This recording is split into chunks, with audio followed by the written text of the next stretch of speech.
नमस्कार साथियों, स्वागत है आपका हमारे YouTube चैनल पर। तो डियर स्टूडेंट, आज हम इस वीडियो में अध्यापन करने वाले हैं अर्धवार्षिक परीक्षा का जो सत्र 2023-24 का कक्षा 8 का हिंदी विषय का ये मॉडल प्रश्न पत्र हैं, जो आपके एग्जाम की दृष्टि से बहुत ही ज़्यादा वेरी मोस्ट इंपॉर्टेंट होने वाला है तथा यह पेपर आपके लिए एक वरदान साबित होगा। तो डियर स्टूडेंट, ये हिंदी विषय का जो पेपर है आपके अर्धवार्षिक के अंदर 40 अंक का आयोजित होगा और साथियों ये आपको 2.5-3 घंटे के अंदर आपको इस पेपर को हल करना है। तो डियर स्टूडेंट, बगैर समय को खराब करते हुए शुरू करते हैं कक्षा 8 का जो हिंदी विषय का वेरी मोस्ट इंपॉर्टेंट है जो मॉडल प्रश्न पत्र देखते हैं। सबसे पहले देखते हैं 1 नंबर प्रश्न है, लेखक बदलू को कहा करता था। तो यहाँ पर लेखक बदलू को क्या कहा करता था? सही उत्तर होगा बदलू काका ग। यहाँ पर आपको सही उत्तर ग लिखना है, बदलू काका कहा करता था। नेक्स्ट है आगे, प्रिय विद्यार्थियों, प्रश्न है 2, आज भी भारतीय समाज में सम्मान की दृष्टि से देखा जाता है। तो यहाँ पर जैसे ऑप्शन दे रखे हैं ईमानदारी, उच्च आदर्श, परोपकार और धर्म को। तो यहाँ पर राइट आंसर होगा अ, ईमानदारी को भारतीय समाज में जो है सम्मान की दृष्टि से देखा जाता था। नेक्स्ट आएगा, लेखक को बस लग रही थी। तो सही उत्तर होगा अ, लेखक को बस कैसी लग रही थी? दयनीय लग रही थी। नेक्स्ट है अगला प्रश्न, दीवाने संसार से संबंध रखते हैं। तो यहाँ पर जो है दीवाने संसार से संबंध रखते हैं समान भाव का। सही उत्तर होगा द। नेक्स्ट है जड़ का विलोम होगा, जड़ का विलोम होगा मूर्ख, जड़ का जो विलोम होगा मूर्ख होगा। नेक्स्ट है आगे क्वेश्चन नंबर 5, वारिद पयोदी जलद पर्यायवाची हैं। तो यहाँ पर ये जितने भी पर्यायवाची वारिद पयोदी जलद ये पर्यायवाची हैं, बादल के पर्यायवाची हैं। अब अगला क्वेश्चन है साथियों 7 नंबर प्रश्न है, एकाएक बस रुक जाने का क्या कारण था? तो इसका उत्तर है आपको लिखना है, एकाएक बस रुक जाने का कारण पेट्रोल की टंकी में छेद होना था। नेक्स्ट है अगला क्वेश्चन, बचपन में लेखक अपने मामा के गांव चाव से क्यों जाता था और बदलू को बदलू मामा न कहकर बदलू काका क्यों कहता था? तो इस प्रश्न का आपको आंसर लिखना है। बचपन में लेखक गर्मियों की छुट्टियों में अपने मामा के गांव चाव से इसलिए जाता था कि एक और जहाँ वहाँ जाकर उसका मन लग जाता था, वहीं दूसरी ओर उसी गांव में रहने वाले बदलू मनिहार से लाख की बनी रंग बिरंगी मनमोहक गोलियां मिल जाती थी जो उसे बहुत प्रिय थी। बदलू लेखक को आदर सत्कार के साथ स्वादिष्ट आम दूध की मलाई खिलाता था, साथ ही 2 गोलियां बना कर देता था। बद्दू लेखक को बद्दू मामा ने कहकर बद्दू काका इसलिए कहता था क्योंकि गांव के सारे बच्चे उसे बद्दू काका कहकर ही पुकारते थे। अब आगे क्वेश्चन है 9 नंबर प्रश्न है, जो दीवानों की हस्ती कविता हमें क्या संदेश देती है? तो इस प्रश्न का उत्तर है कि दीवानों की हस्ती कविता हमें आगे बढ़ने का संदेश देती है।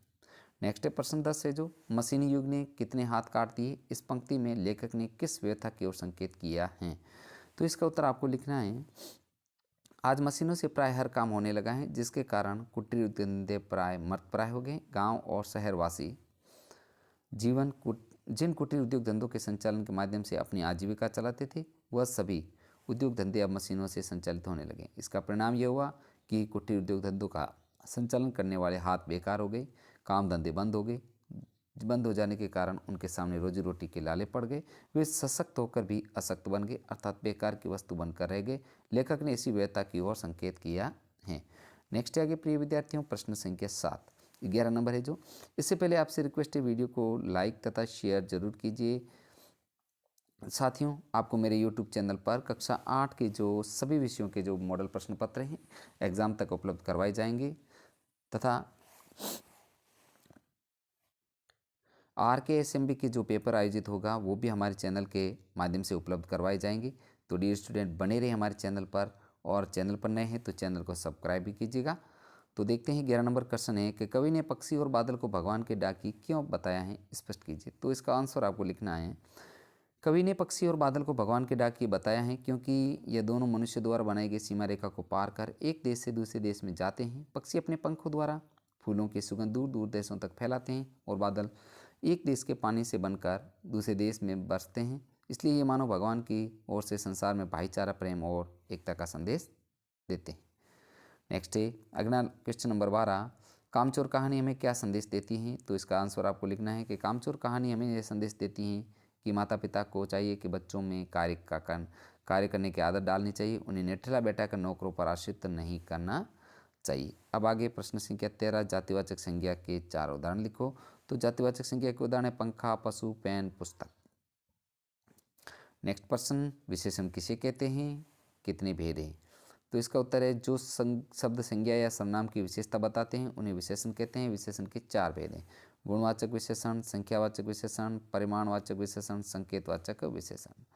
अब आगे है प्रश्न संख्या 15। तलवार का महत्व होता है, म्यान का नहीं। उक्त उदाहरण से कबीर क्या कहना चाहते हैं, स्पष्ट कीजिए। तो यहाँ पर उत्तर है तलवार का महत्व होता है, म्यान का नहीं। इस उदाहरण से के द्वारा कबीर कहना चाहते हैं कि महत्व हमेशा मुख्य कार्य या वस्तु का ही होता है। अनावश्यक वस्तु के विषय में जानकारी प्राप्त करने का कोई औचित्य नहीं होता है।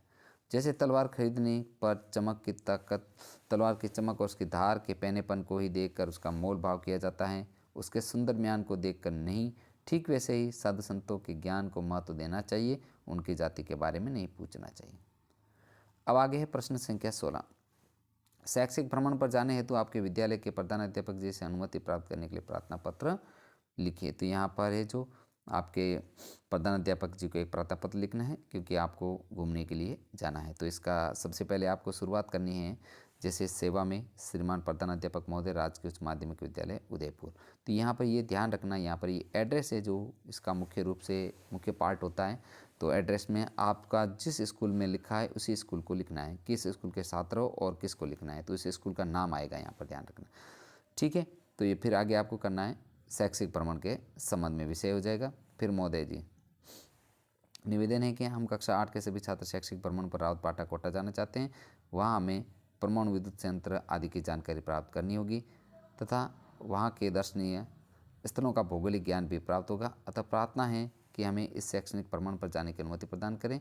प्रार्थी समस्त छात्र कक्षा 8। इस प्रकार आपको लास्ट के अंदर आपका नाम लिखना हो सके तो, जो प्रश्न में दिया है। अगर नाम नहीं दिया है तो समस्त छात्र आ जाएगा। इस प्रकार इसको पूर्ण करना है। आगे है प्रश्न संख्या 17। निम्न में से किसी एक विषय पर निबंध लिखिए। तो यहाँ पर जो दे रखे हैं, मेरा विद्यालय, कोरोना महामारी, पर्यावरण प्रदूषण और मोबाइल का बढ़ता चलन। तो यहाँ इसमें ध्यान रखना बच्चों, एक जो है मेरा विद्यालय जो है इसको आप अच्छे से क्लियर कर ले, क्योंकि ये निबंध 100% आएगा आपके, और इसको आप अच्छे से कॉपी में लिख करके 2-3 बार इसको अच्छे से तैयार कर लें। आपके विद्यालय की जो भौतिक सुख सुविधाएं हैं उसके बारे में आपको लिखना है, कुछ नहीं। आपके विद्यालय का नाम है, आपके विद्यालय में कितने छात्र हैं, आपके विद्यालय में कितने अध्यापक हैं, सभी के बारे में आपको लिखना। आपके विद्यालय की भौतिक सुख सुविधाएं, इस प्रकार मेरा विद्यालय का आपको एक निबंध लिखना है। नेक्स्ट है अगला, निम्न में गद्यांश को पढ़कर प्रश्नों के उत्तर लिखिए। तो यहाँ पर एक गद्यांश दे रखा है, इसको पढ़ लेते हैं, फिर इसके प्रश्नों के उत्तर देख लेते हैं। बस की रफ्तार अब 15-20 मील हो गई। मुझे उसके किसी हिस्से पर भरोसा नहीं था। ब्रेक फेल हो सकता है, स्टीयरिंग टूट सकता है। प्रकृति के दृश्य बहुत लुभावने थे। दोनों तरफ हरे हरे पेड़ थे जिन पर पक्षी बैठा करते थे। मैं हर पेड़ को अपना दुश्मन समझ रहा था। जो भी पेड़ आता डर लगता कि इससे बस टकराएगी। वह निकल जाता तो दूसरे पेड़ का इंतजार करता। झील दिखती तो सोचता कि इसमें बस गोता लगा जाएगी। अब इसके तहत है प्रश्न दे रखा है, क देर उपयुक्त गद्यांश किस पाठ से उद्धृत हैं। तो यहाँ पर उत्तर होगा बस की यात्रा पाठ से लिया गया है। ख है लेखक को किस पर भरोसा नहीं था। तो लेखक को जो है बस के स्टीयरिंग, ब्रेक, इंजन तथा उसके प्रत्येक हिस्से के खराब होने पर भरोसा नहीं था। अगला गह लेखक हर पेड़ को अपना दुश्मन क्यों समझ रहा था। तो बस के हर पेड़ से टकरा जाने की आशंका से लेखक हर पेड़ को अपना दुश्मन समझ रहा था। नेक्स्ट आगे, झील दिखाई देने पर लेखक क्या सोचने लगा। तो इस ग का उत्तर है झील दिखाई देने पर लेखक सोचने लगा कि बस कहीं इसमें गिर न जाए। इस प्रकार प्रिय साथियों, जो हमने इस वीडियो में कक्षा 8 की जो हिंदी विषय का ये मॉडल प्रश्न पत्र है अर्धवार्षिक का, वेरी मोस्ट इंपॉर्टेंट आपके लिए ये पेपर है, जो आपको निश्चित परीक्षा के अंदर बहुत ही अच्छे अंक दिलवाएगा।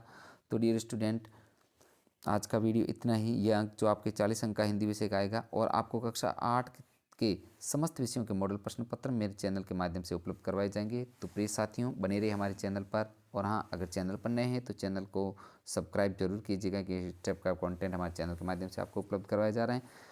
तथा वीडियो को ज़्यादा से ज़्यादा लाइक तथा शेयर जरूर कीजिएगा। मिलते हैं साथियों नए जो हाफ ईयरली मॉडल पेपर के साथ में। धन्यवाद।